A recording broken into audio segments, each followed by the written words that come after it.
Shavua Tov, continuando com o Kitzur Shulchan Aruch, a gente está no Siman Lamed Het, são alachot de vários tipos de alimentos que Chazal proibiram, evitando assim assimilação e mistura de comidas proibidas, alimentos preparados por goim. E agora a gente chega na Alachá Yud Bet. Fala o Kitzur Shulchan Aruch. Shechar shel tvua veshel dvash noagim bo heter lishtoto afilo bevait shemochrim oto agoim veim bo mishum mishulei agoim de tvua betela b'mayim רק שצריכים לחקור אם אין מעמידים אותו בשמרי יין. Até agora a gente falou de alguns tipos de proibições, a gente falou de pat akum, um pão preparado por um goi, a gente falou de bishul akum, de algo cozido por um goi. Porém, temos mais duas proibições ligadas a esses tipos de alimento. Uma delas é yain shel goim, vinho de goim, e a quarta, que a gente vai ver nas próximas alachot, é halav akum, leite que foi tirado da vaca através de um goi, e a gente vai ver nas próximas alachot de Zat Hashem. Hoje a gente vai tratar do vinho. Qual o din do vinho? O que acontece com um vinho que foi preparado ou feito por um goi? Então a gente encontra na Gemara um daqueles decretos que fizeram na época de Beit Shammai e Beit Hillel, proibiu o vinho que foi preparado por goim. Aqui encontramos dois motivos. O primeiro motivo é porque muitos goim usavam vinhos para avodah zará, para idolatria. Parte do trabalho das idolatrias da época era jogar vinho no altar. Então um goi que pegou um vinho, talvez ele teve intenção, na hora que ele pegou, que ele levantou esse vinho, que ele mexeu no vinho, ou quando ele preparou o vinho, talvez ele teve intenção de usar esse vinho para idolatria. Isso faz com que o vinho seja proibido de ter proveito. Qualquer tipo de proveito, inclusive beber.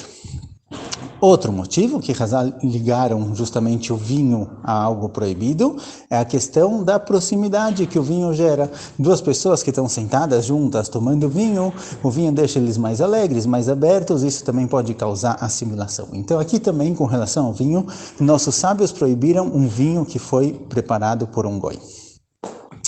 Isso é com relação a vinho. Porém, tem outros tipos de bebida que não são exatamente vinho, mas temos que considerar a situação delas.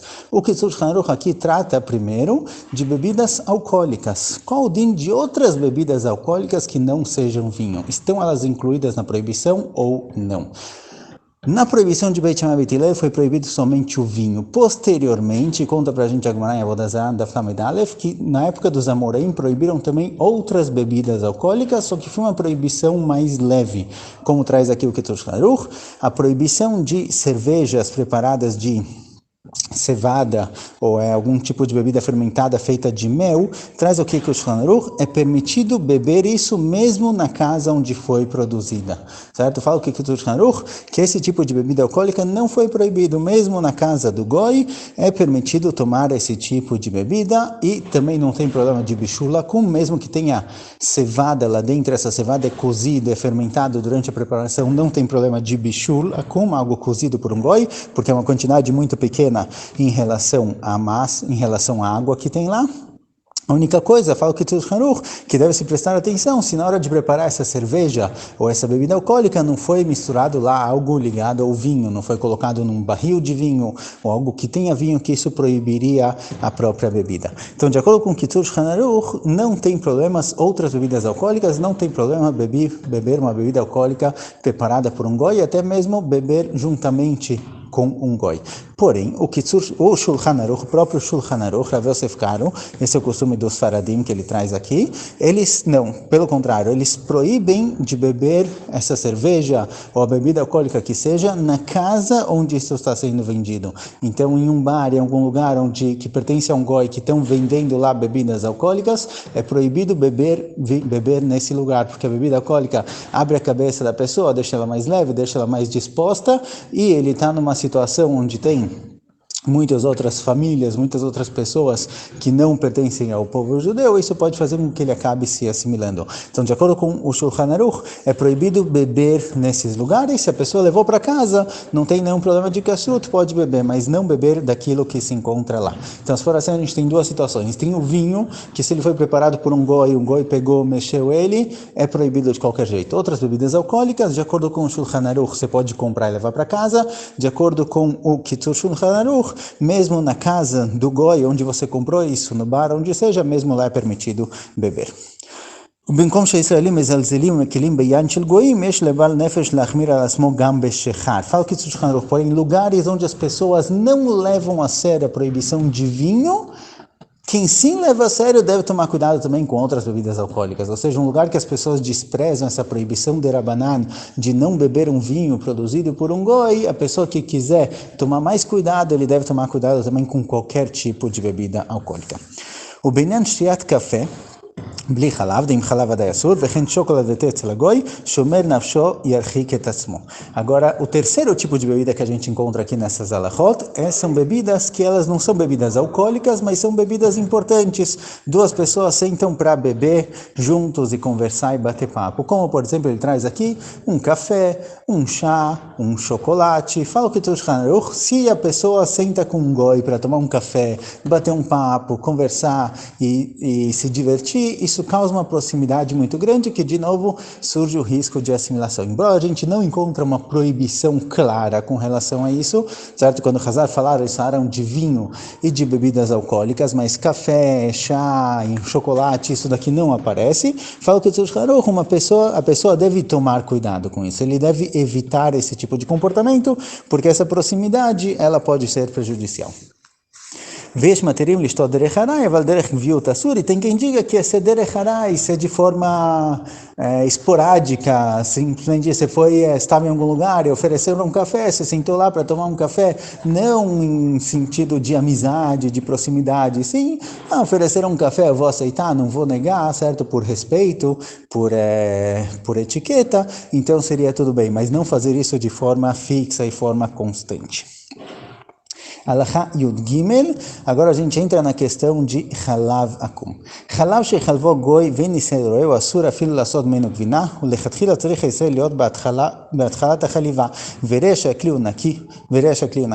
Outro din que nós temos, outra proibição que Hazal proibiram de alimentos dessa forma, é Halav Akum, leite que foi tirado da vaca através de um goi. Na época de Hazal, existia uma suspeita de que o leite de vaca fosse misturado com outros tipos de leite de animais não ksherim, então era comum, tinham muitos camelos na região, então era normal o leite de camelo, e o leite de camelo é proibido, somente o leite de vaca, que é um animal kasher, o leite também é permitido. Então existia um risco de que o goi misturasse o leite de vaca com o leite de camelo, porque o leite de camelo era mais barato, então era melhor para ele misturar e vender dessa forma. Então vieram Hazal e falaram que halava como um leite que não teve supervisão de um Yehudi desde o momento em que ele foi tirado da vaca, é proibido pela suspeita de que ele foi misturado. Então fala aqui o Kitush Hanaruch, um leite que foi tirado da vaca através de um goi, sem que o Israel esteja lá, ele é proibido. Lechatchila, o Yehudi tem que estar lá desde o começo do momento em que tiram o leite, e não só isso, ele tem que ver para onde estão tirando, qual é o balde, onde está sendo jogado esse leite, para que ele não se misture com outro leite que esteja lá de antes. Ele traz aqui que é proibido mesmo fazer disso gviná, fazer disso queijo, certo? Isso a gente vai ver mais para frente, que um leite de um animal kasher dá para fazer dele queijo, leite de animal não kasher não dá para fazer dele queijo como fazemos leite de vaca, mais para frente a gente vai tratar desse assunto e ela tem mais práticas ligadas a isso. ונהגו להחמיר שלא יחלוב לתוך הכלי שדרכו של גוי לחלוב לתוכו. Traz aqui o que o costume é que tenha, mesmo quando o Yehudi está vendo, ele está vendo que o balde para onde estão tirando o leite é um balde limpo, o costume é que se tenha um balde especial para o Yehudi e um balde especial para o Goi. Então se a pessoa vai tirar leite de algum lugar, ele já tem um balde especial dele, se vai ter uma supervisão de kashrut em algum lugar onde tiram leite, tem que ter baldes especiais para Yehudi. ושפחות שחולבות הבהמות בבית ישראל או בדיר שלהם, כל מקום שאין בית גוי מפסיק ואין לחוש לבהמה טמאה, מותר אפילו לכתחילה להניחם לחלוב. אבל אם בית גוי מפסיק צריך שיש שם ישראל, ואפילו קטן או קטנה בני 9 שנים סגי. Tem escravos ou escravas do Yehudi que estão trabalhando lá. A pessoa tem uma fazenda, ele tem lá uma vaca, e o escravo ou escrava é aquele que vai tirar leite. Fala o que tudo se entre o lugar onde ficam os animais, onde fica a vaca, o curral onde está a vaca, onde está todos esses animais que eles vão tirar leite, se entre esse lugar e a casa do Yehudi, para onde vai ser trazido o leite, não tem nenhuma casa de nenhum goi, quer dizer, está tudo dentro da propriedade do Yehudi, é permitido que um goi tire o leite de lá, porque já que não tem na região outros animais não ksherim, e não tem nenhuma casa de um goi no meio do caminho, o leite vai vir direto do curral do Yehudi para a casa dele, não tem problema de halavakum e não precisa ter uma supervisão específica de alguém acompanhando enquanto tiram leite. Essa é a shita, essa é a linha do Kitzur Shulchan Aruch. Já o próprio Shulchan Aruch, o Rav Yosef Karo, assim poskim os faradim, falam que não, que independente da situação, mesmo que não tenha nenhuma casa de um goi entre o lugar onde estão tirando a vaca e a casa do Yehudi, tem que ter supervisão, tem que ter alguém vendo que esse leite veio diretamente da vaca para a casa do Yehudi, não foi misturado com nenhum outro tipo de leite, e se não tiver nenhuma supervisão, esse leite é considerado halavakum. Na continuação, a gente vai ver um pouquinho mais sobre os dinim com relação a queijos preparados disso, ou leite em pó. Temos aqui alachot específicas com relação a cada um desses tipos de leite. Bezerra Hashem na continuação.